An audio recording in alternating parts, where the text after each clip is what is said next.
Salam Bapak Ibu, Saudara dan Saudari, sahabat-sahabat garam dunia yang terkasih.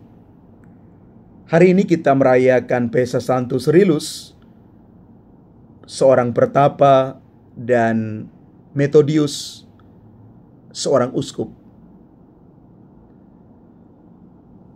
Santo Yohanes Paulus II pernah mengatakan demikian. Jika Tuhan meminta banyak darimu, itu karena Dia tahu bahwa kamu mampu memberi banyak. Santo Cyrillus dan Methodius sudah menunjukkan hal itu ketika mereka memberikan yang terbaik dari hidup dan diri mereka bagi Tuhan. Santo Cyrillus lahir antara tahun 827 sampai 828 di Tesalonika. Dia punya nama kecil Konstantinus. Ia adalah anak bungsu dari 7 bersaudara.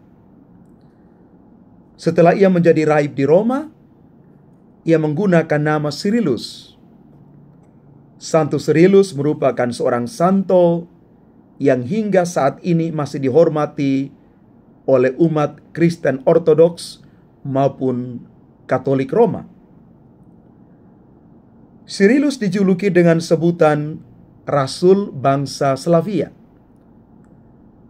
Cyrillus mampu beradaptasi di daerah misi yang menjadi ladang tempat ia menabur sabda kabar sukacita itu.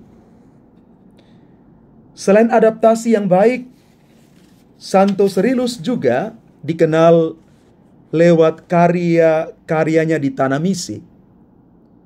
Dia memiliki kemampuan luar biasa dalam menyusun alfabet Glagol yang pertama kalinya digunakan dalam menulis bahasa Slavonia gerejawi kuno. Keterampilan dan kecerdasan yang dia miliki menjadi sarana pewartaannya dalam mewartakan kabar sukacita Yesus Kristus di tengah masyarakat lokal. Ia mampu menerjemahkan kitab suci dan liturgi gereja ke dalam bahasa setempat. Hasilnya, kabar sukacita Injil mudah dimengerti, dipahami, dan diterima oleh masyarakat lokal. Sebagai seorang misionaris, Santo Cyrillus mampu meninggalkan zona nyaman dirinya untuk bersatu dengan orang-orang di tanah misi. Dia total dan tulus dalam mewartakan kabar sukacita, nampak di dalam pelayanan yang dia lakukan. Santo Cyrillus memiliki motivasi yang kuat mewartakan kabar sukacita Injil di tanah misi. Ia tidak fokus pada pewartaan diri, melainkan fokus pada pewartaan kabar sukacita Injil Tuhan kita Yesus Kristus. Pewartaan yang baik selalu membuahkan hasil yang baik pula. Itulah yang dilakukan oleh Santo Cyrillus di tanah misi. Santo Cyrillus wafat pada tanggal 14 Februari 869. Dia wafat sebelum ia sempat ditabiskan menjadi uskup. Ia dimakamkan di gereja Santo Clemens di Roma. Dan proses kanonisasi Santo Cyrillus termasuk mudah. Para muridnya memandang Cyrillus sebagai seorang santo yang kemudian hari sungguh menjadi nyata. Santo Cyrillus masuk dalam perayaan pesta dalam liturgi yang diperingati setiap tanggal 4 Februari.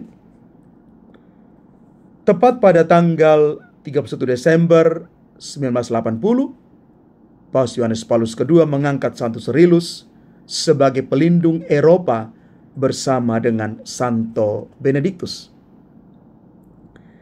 Bapak Ibu saudara-saudari yang terkasih, Dari kisah hidup Santo Cyrillus, kita bisa belajar bagaimana memberi makna dalam pelayanan dan hidup kita.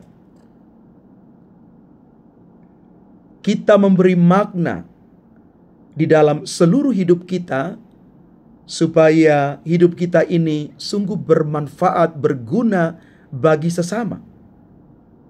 Apapun yang Tuhan percayakan kepada kita, bakat, talenta, kemampuan, hendaknya kita gunakan, kita baktikan untuk pelayanan kita. Maka ketika semua itu kita gunakan untuk pewartaan, kita akan semakin mengalami pengalaman akan Allah itu dalam hidup kita, seperti Santo Cyrillus. Dan seperti yang ditulis dalam Injil hari ini, mujizat yang terjadi atas orang yang tuli bisu, kita juga boleh mengalami itu. Yang tuli mendengar, yang bisu berbicara. Dan sekali lagi, kalau Tuhan menuntut dari kita sesuatu yang banyak, Tuhan tahu bahwa kita mampu untuk melakukan itu. Semoga telinga kita makin peka untuk mendengar, dan mulut kita siap untuk mewartakan kebaikan Tuhan dimanapun kita berada. Tuhan memberkati kita sekalian. Amin.